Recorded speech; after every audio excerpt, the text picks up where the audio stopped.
Good evening, this is Brown at Eye of Brown, and tonight we are going to be talking about Nightlife by Brian Hodge.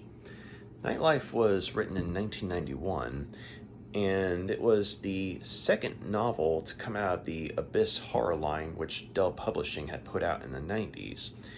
And I had recently had occasion to read The Cipher by Kathy Koja, which was the very first novel to come out of that line, and that was an amazing, work, for the horror genre, and rightly called a masterpiece. And I definitely wanted to, check out, other books from this line, and that's how I found out about Nightlife. And it's the first work that I've read by Brian Hodge, and I gotta say, it's just as much a breath of fresh air as The Cipher was, but for very different reasons. And mainly it's more of a crime drama than a straight up horror novel, but there's just enough of an element of horror to make it qualify as a work of horror. But I would describe it as, the TV show Miami Vice mixed with the movies Scarface and Altered States. Throw all three of those together, and the results would probably be something akin to this book.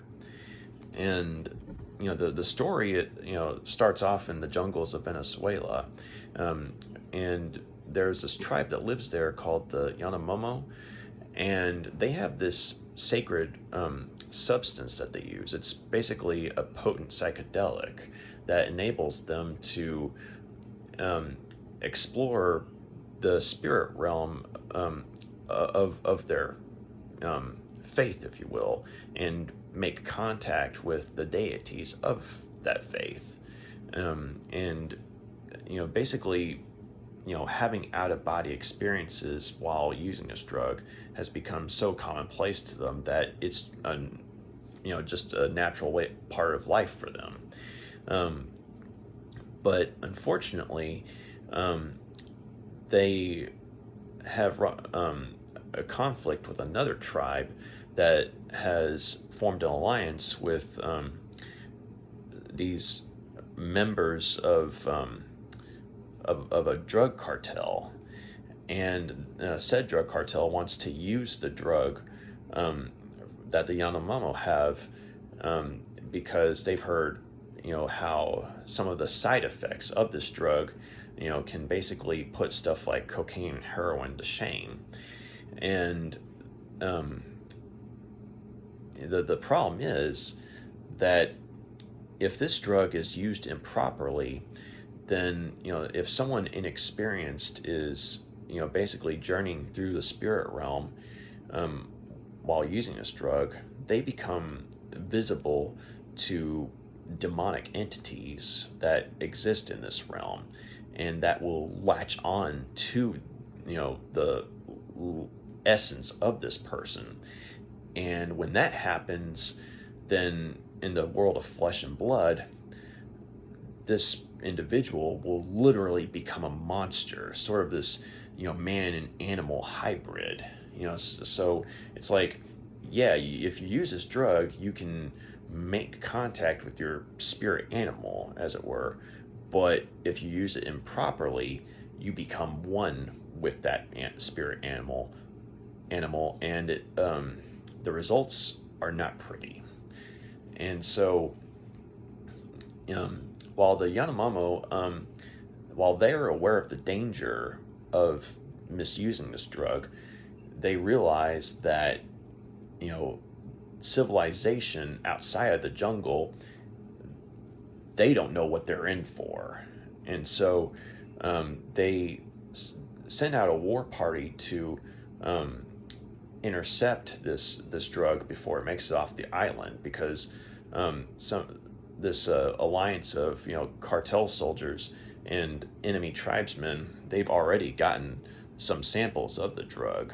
And so the Yanomamo, their war party goes to intercept, and after a fierce battle in which there are casualties on both sides, one boat manages to make it out with 6 kilos of the stuff. And that's where the character by the name of Kurabawa comes into play, because he is a member of the Yanomamo tribe, and he is unique among them because he is one of the few who has some inkling of the ways of civilization, because a missionary by the name of Father Angus had come to live amongst the tribe years ago to bring the word of God to them, but he actually ended up, you know, becoming a part of their tribe and following their faith instead. But he became kind of like a surrogate father to Kurabawa and taught him, some of the ways of civilization, to where, he could speak English somewhat fluently and had some understanding of, some of the things about civilization, like currency, time, money, things like that. But unfortunately, Father Angus was one of the casualties in this battle, and his dying wish is that Kurabawa, goes to intercept this drug and either bring it back to the Yanomamo or destroy it if the former isn't an option. And so Kurabawa, he agrees to try and fulfill Father Angus's dying wish and make his way to Florida.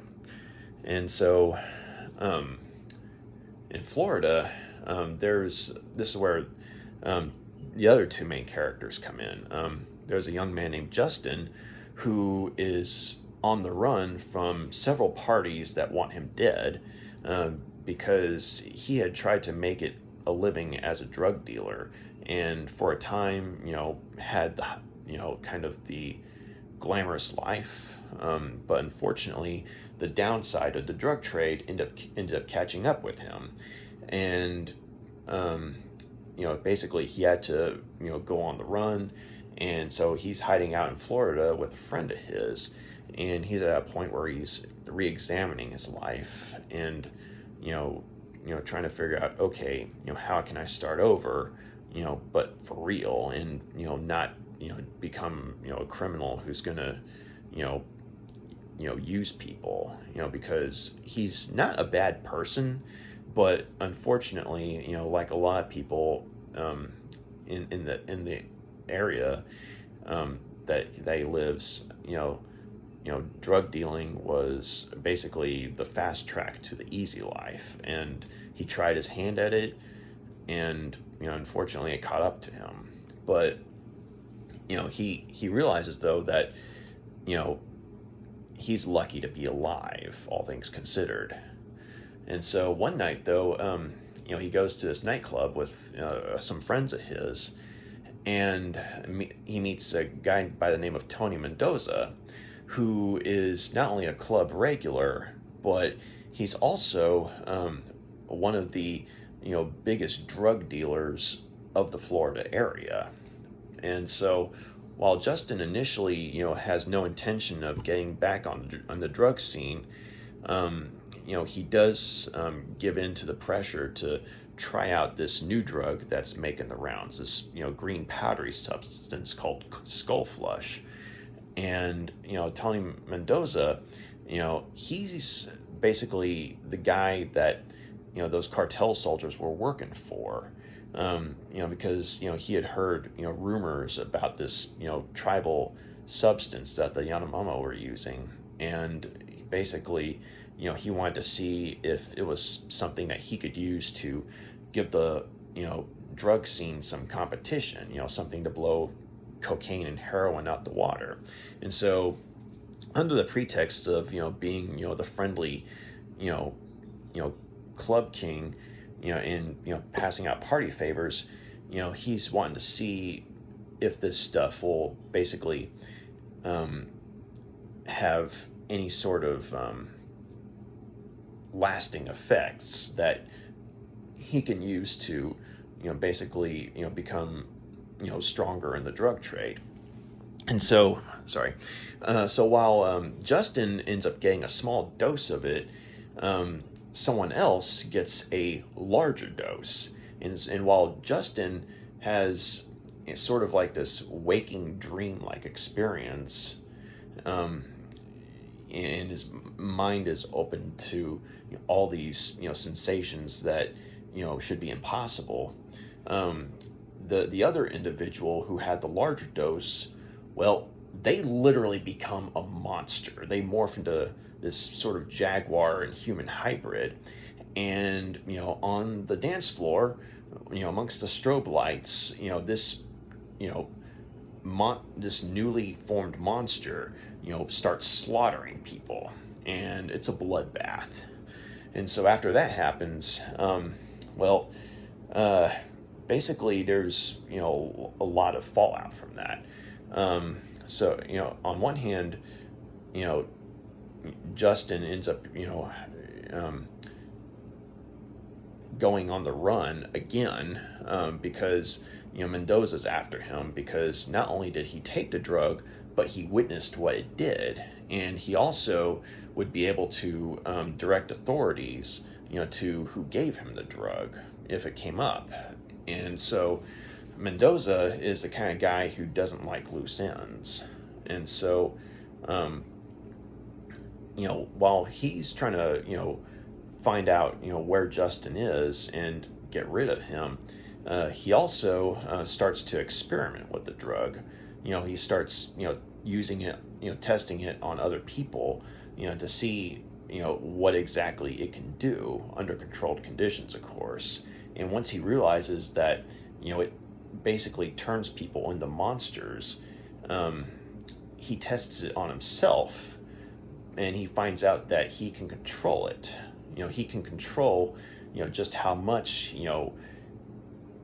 influence it has on him, and he has on those around him, because there's sort of like a psychic connection that's formed between people once they've taken this drug. So he and Justin, they're aware of each other whenever whenever one of them takes the drug, or whenever someone that they're with takes the drug, there's automatically like a psychic flare that goes up, and they're able to basically see in each other's minds for a bit. But so anyway, though, so while Tony Mendoza is trying to use this newfound knowledge to make a major play to become the number one drug dealer in Florida, Justin ends up meeting up with Karabawa eventually, and also there's a woman named April who ends up becoming friends with Justin, and eventually his lover as well. But she actually is involved because Tony Mendoza had done something very nasty to her like a long time ago, and she also finds out that he had someone killed that she was basically in love with, and who also was one of Justin's best friends too. And so it's something that's very personal for Karabawa, Justin, and April. It's something personal for them to be able to not only survive, but to get rid of this drug, or at the very least maybe use it to get rid of Tony. And that's something I really like about this novel, is that there's a lot of drama in here, but in a really good way, though, because you spend enough time with all these characters, and you get to see what makes them tick, and and you really become invested in it. And for example, Tony Mendoza, I mean, he is a straight up bad guy, but he's just charismatic enough to where you can't look away when you're reading the sections that are from his perspective. And I actually in some ways I know it sounds twisted, but I actually found myself kind of rooting for Tony in a way, because when you get to know his character, I mean, yes, he is a horrible individual and he's done some unspeakable things, but when you see just how much effort he's put into going from the bottom all the way to the top, like in a very twisted way, that ambition, it's admirable, in the context of the setting. And basically, when you see him, use some of his newfound power, with this drug, to eliminate a rival, say, just for example, you have to admire the craftiness that, he, implements his plan with. And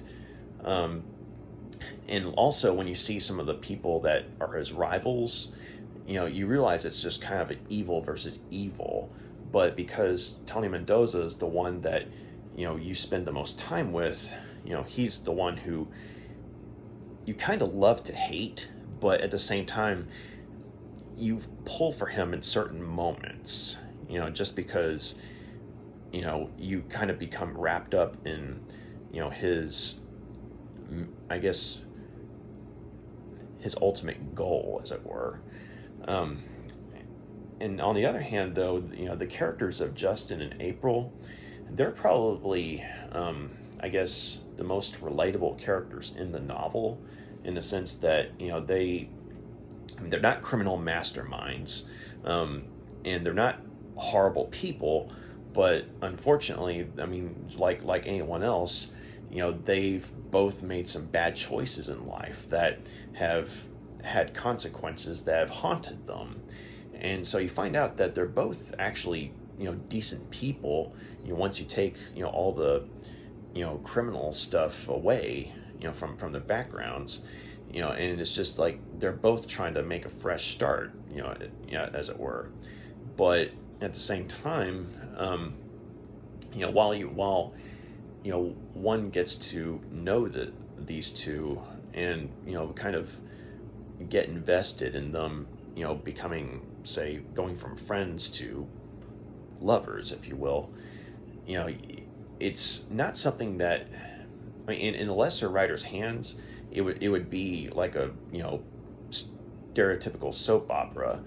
But in this case, though, Brian Hodge actually, put some substance into, seeing this relationship, take off.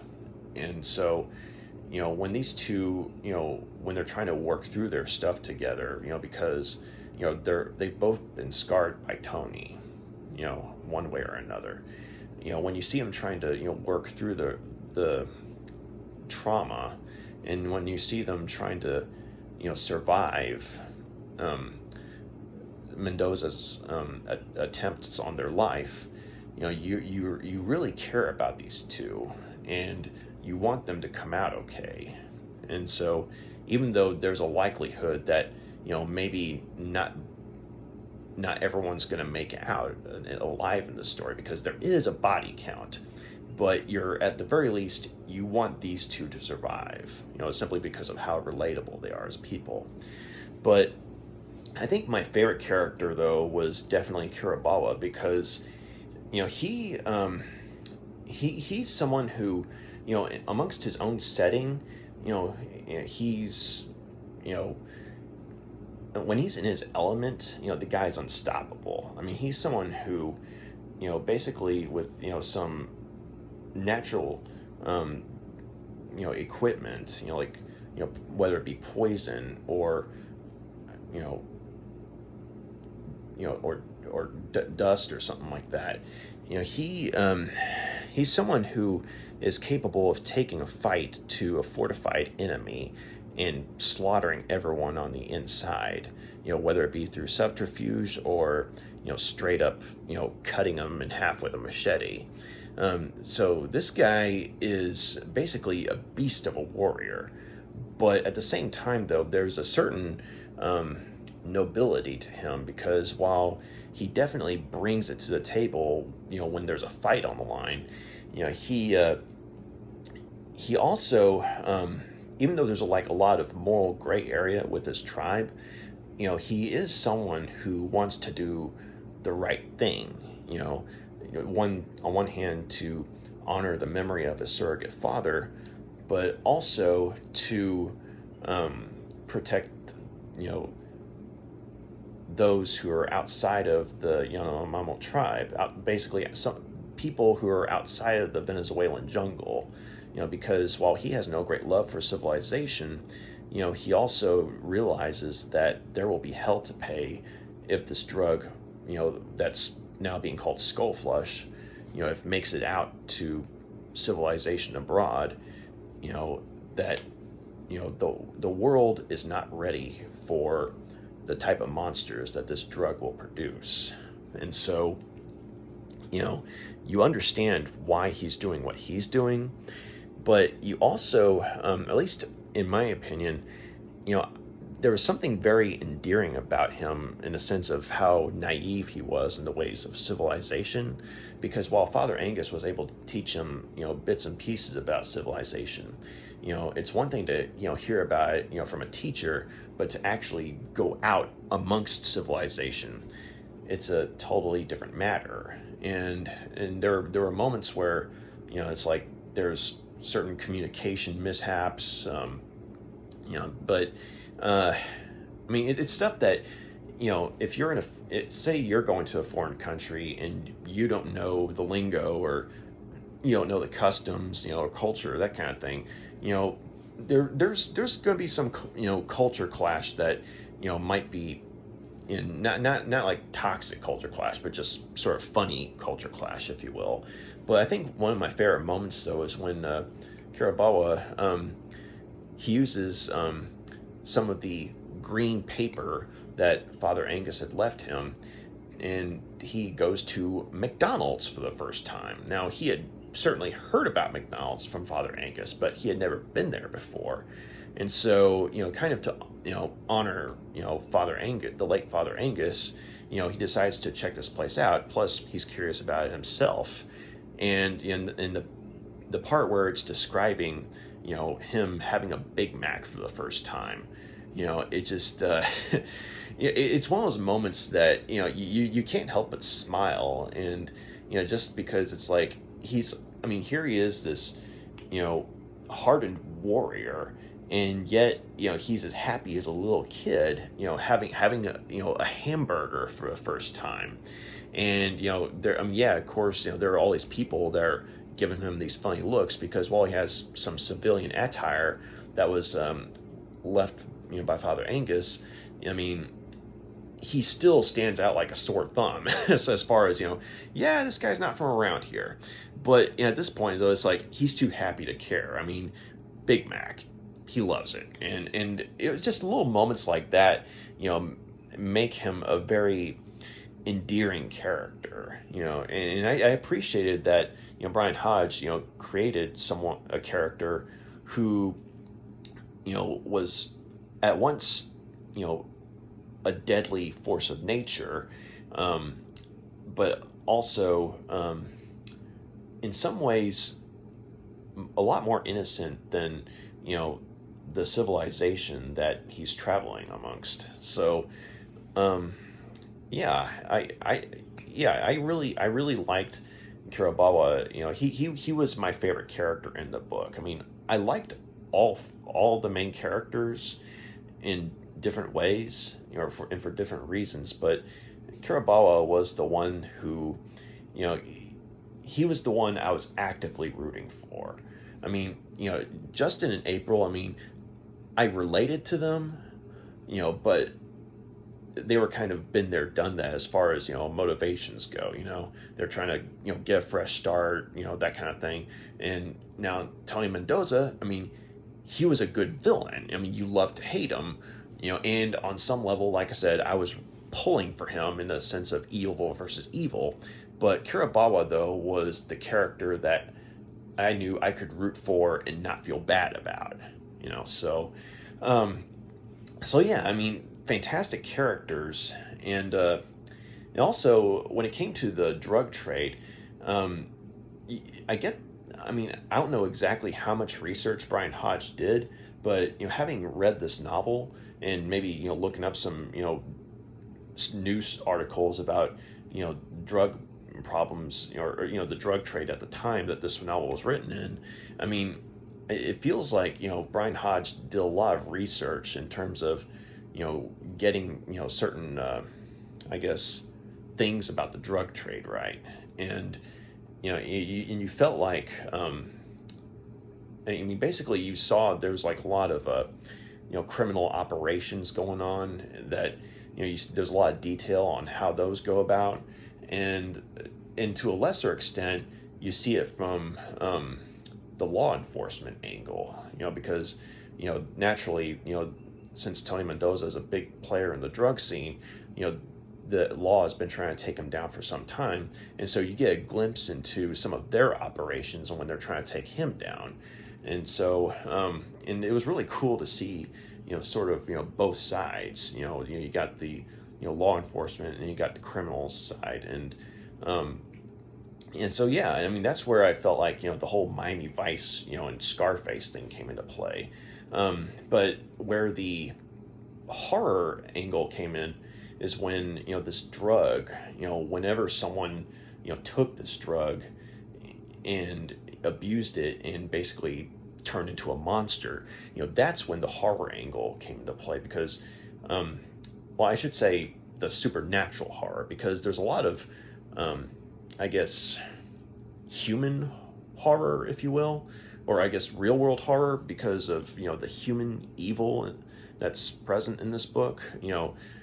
I mean, because Tony Mendoza and his people, they do a lot of nasty things to some of their rivals, or if they're trying to get information about Justin and April, some of their methods of torture are brutal, and so they would be terrifying enough if they were the only source of evil in this book.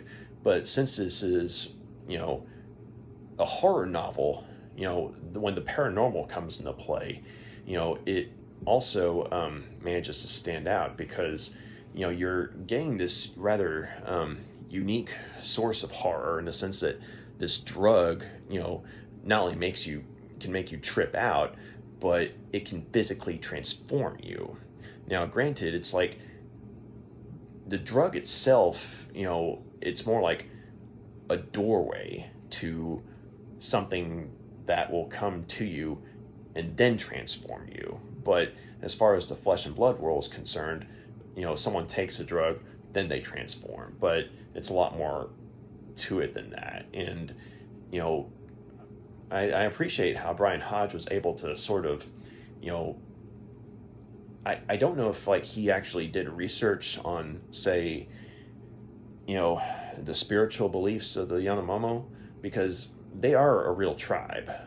But for the purposes of this novel, whenever the spirit realm comes into play, it's given just enough detail to where you see just how vast of a plane of existence it is, and how at once beautiful and terrifying it can be.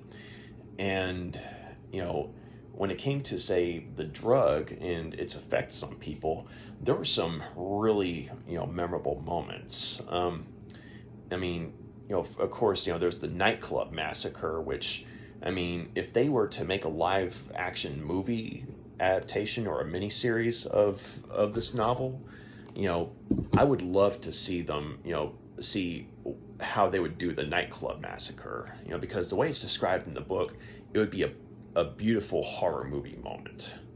Or, I mean, it would be gruesome to be sure, but stylistically speaking, it would be a work of art.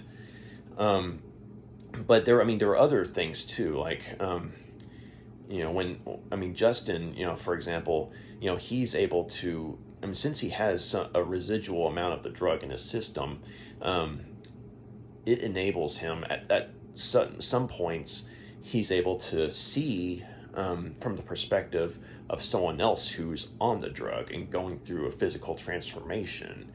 And, some of those moments are, rather, you know, horrifying just in terms of, I guess, how alien they feel. But also when it's describing, you know, how these people are transforming, like bones shifting, faces elongating, things like that. It it feels familiar, because if you've seen a lot of, say, I don't know, like werewolf movies, when someone goes from man to beast, it's that level of craftsmanship, but applied to the page as opposed to the screen. Um, but there's a lot of originality to it as well, because while everyone's seen werewolves, this is, I think, probably the first novel I've read in which someone essentially becomes a were piranha. Because there's a point where, semi spoiler, but Mendoza, when he's testing the drug on himself, he's in this, he has this aquarium, at his, play at where he lives, and his prized possession at the aquarium, he has, it's a group of piranhas, and so when he takes a drug, and when he goes through his transformation, he literally becomes this man and piranha hybrid. And it's one of those moments that just in terms of, I guess, a moment of horror, it's up there, just because of how original it is. Who's seen a were piranha, whether it be in a movie or read it in a book. This is, I think, the first time I've read something like that.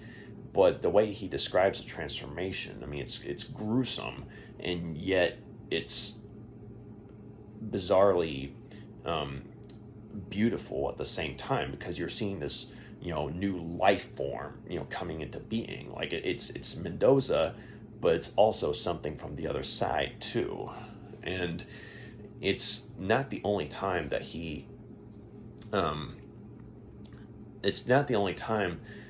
you see him as this new life form, because he is someone who actually is able to control it to a degree, whereas most of the other people that we've seen in the book who have taken a drug, they can't control it. But Mendoza, though, and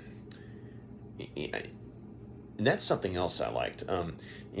Towards the end of the book, you kind of begin to see just how dangerous the spirit realm can be, because you realize that while Mendoza was initially thinking that he basically got one over on the spirit realm, that he had a stronger mind than what they were used to, you realize that at some point the spirit realm was actually starting to play him, because soon he becomes addicted to this stuff. And so I liked that I guess the supernatural has its own Machiavellian trait, tendencies to go along with the human Machiavellian tendencies as well. And so Hodge did a really good job in, he mostly focused on, I guess, the human drama in the story, but when it came to the supernatural stuff, the moments that he gave that a focus, it was fantastic. And the other thing that I'll say is that there are a lot of action scenes in this book. So much so that as much as I like this novel, I hesitate to say it's a horror novel, but at the same time, though, I just I gotta say, okay, it's a horror novel that happens to be a really good crime drama, as well as a source of some amazing action set pieces. But the climax of the story, it takes place at a zoo. And when I was reading it, though, I was at once on the edge of my seat just in terms of how suspenseful it was. And then I was kind of in my head, I was just like, yes, whenever there was, say, whenever the battle was engaged, because there is a mother of a final fight. And I was entertained. But anyway, though, I really enjoyed this novel. It wasn't at all what I was expecting it to be, and in fact, I mean, the only bad thing I can say about it is that it's I mean, I initially read this book, looking for, something that was straight up horror, and I didn't necessarily get that, but even though this wasn't a straight up horror novel, the fact that it was more of a crime drama than anything, that happened to have some very powerful elements of the supernatural, very memorable moments, that more than made up for it for me. And because even if, say, the supernatural had been omitted altogether, I would have been invested in the story, because, the characters were memorable. There was a lot of, fascinating plot developments, when it comes to, the inner workings of the drug trade, that was suspenseful in and of itself. But, no, I was very pleasantly surprised by Nightlife. I figured I was going to enjoy it just based on what I'd heard about it, but I had a very wonderful time reading it.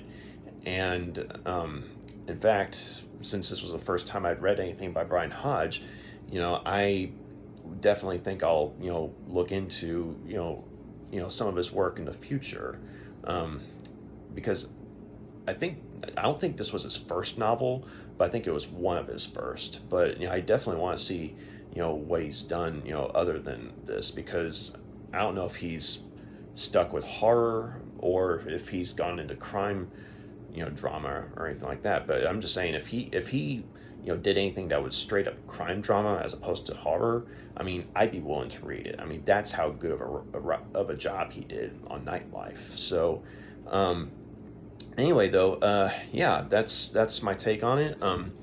Nightlife, excellent novel, and I think when it comes to the whole 5-star scale, I'm gonna go ahead and give Nightlife 5. I'm doing the Spock thing here. I'm gonna go ahead and give Nightlife 5 out of 5 stars. It was an excellent read, and I enjoyed it, and it's definitely something I went away thinking about afterwards. Just in terms of all the plot elements that stood out, and it was fun. I had a great time reading it, and I'm glad that I was able to find out about it. And so if this is only the second novel to come out of the Abyss horror line, I definitely want to continue to look up other titles from the Abyss horror line. And also I would like to see if I can find more titles by Brian Hodge. But anyway, though, if you're looking for something that maybe isn't a full-on horror story, but is more of a well-written crime drama, definitely check out Nightlife. You won't regret it. Well, that's my take on it. I thank you very much for taking the time to check out my review on this. And y'all got any questions, comments, drop a line, let me know. Y'all have a wonderful night. Take care.